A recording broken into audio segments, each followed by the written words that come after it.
Hey, what's up, people? Welcome back to the channel. Welcome back to the vlog. Another beautiful, exciting day here in sunny South Florida. I feel like each and every day is a beautiful day. Hot, as always. It's so hot. Feels like 100 degrees. If you live in Florida, you understand my pain. You understand my struggle. Your pain? My pain. I feel like when I walk outside, I feel like the Lord is punishing me every day because it'd be 100 degrees. It'd be hot. The humidity be. What's that? Was that your like, tongue? I'd be like, child. Temperatures reaching at least 27 million degrees Fahrenheit. Listen here. But anyway, welcome back to another week of quarantine. Another successful week. I hope you guys are staying safe, staying blessed. And today's content will all be about communication. Hooray! Communication is very important when you're in a relationship, and also just in your everyday life. Whether it can be very broad, very direct, dealing with your spouse. Can you hear me now? Good.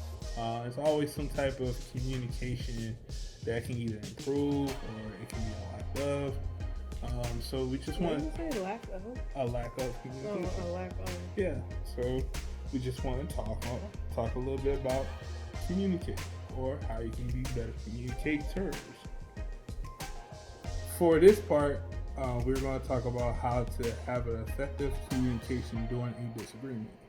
And during a disagreement, it's important to understand the main idea, the main focus at hand. So understand what the other person is actually saying, or what the point of reference of this person is coming from, so that way you can actually communicate and move on instead of going on and on and on about an issue or a disagreement that you may have.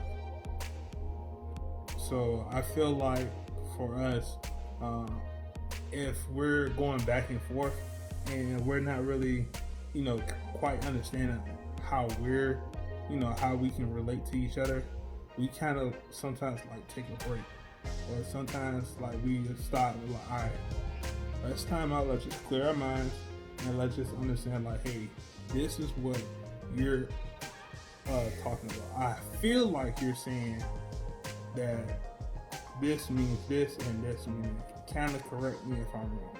And if I'm wrong, help me to understand what you're really saying.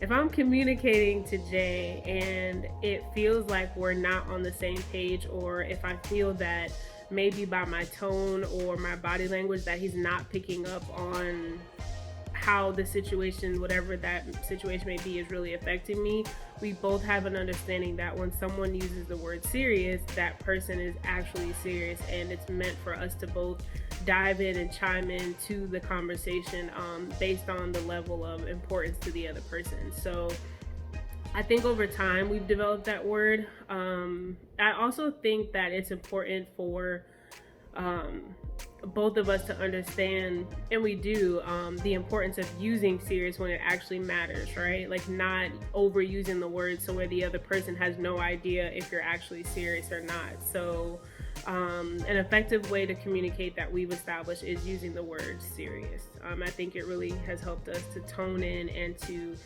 deal with the situation at hand. Another thing that we've done throughout our marriage is to stay present in the moment. So if we're having a disagreement on, for example, Jay not taking out the trash, it's not the opportunity to bring up maybe if he didn't wash the car and he didn't sweep the floor, or if he didn't call when I needed a call, or whatever the case may be. We are to stick to the topic at hand.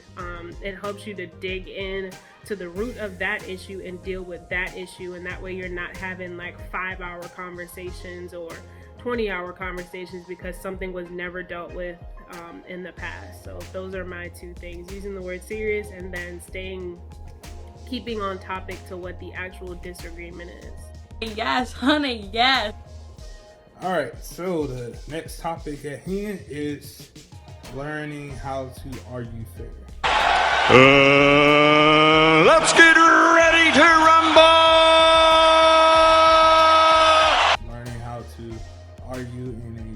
civil manner, learning how to handle disagreements in I would say, quote unquote, fair fight. So you want to set boundaries, you want to set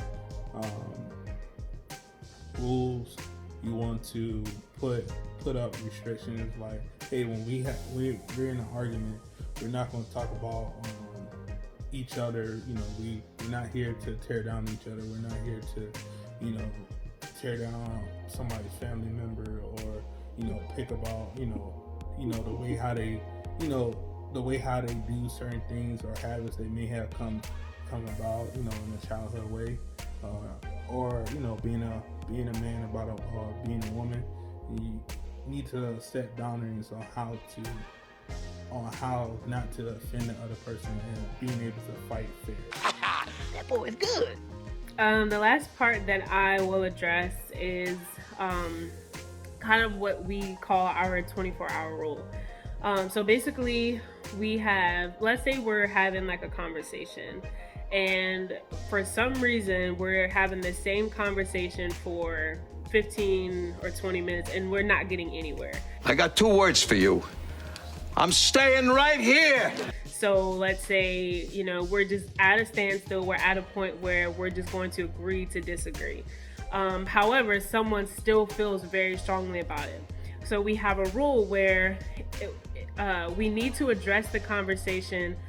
We can take a break, but if it's nearing midnight, we need to come back to each other and plan a second time to deal with the conversation. I don't understand. Things were going so great. What happened? Something must have happened. It's not you. It's me. So for example, let's say we're having a heated discussion and it's 9 o'clock. We both, whoever the person is that's like super intense, they have the opportunity to take a break from the conversation. However, they have the responsibility of restarting that conversation again before midnight. So for some reason they don't want to talk, they just announce, hey, I just need to take a break. I'm really serious right now. Let me just go take my time. They can do whatever they want. But 11:59, they have to be back in that conversation. Not necessarily to finish the conversation, but if they want to, they can. It can also be a moment where the other person comes back and says, hey, I really don't feel like this is resolved. I would like to finish this in the morning. Now, or they can even say the next day. That whole next day, you have those entire 24 hours, but you need to make sure that within that 24 hours, the situation is dealt with completely. So you're not going into another 24 hours or until, the very next day. If it's after midnight, like I said, in that first time, you have until midnight in that first day. And then the second day, you only have those 24 hours. So it basically keeps us accountable to our emotions. No one is just allowed to just sulk and just be to themselves for hours and days on end, because in a partnership, you want the other person to be happy. So even if the other person is struggling to communicate, you don't have all day just to struggle in your feelings. Like, you have to man up, woman up, come to the situation, address the situation when you've had time to cool off. And at the same time, it gives the two of you time to pray and to really think about what the true issue is. Once your feelings and your emotions have had time to just remove itself, you kind of just deal with the logic of the situation, and it has worked wonders for us. Yeah, because a lot of times, the way arguments can, kind of be detrimental to your relationship is the communication part.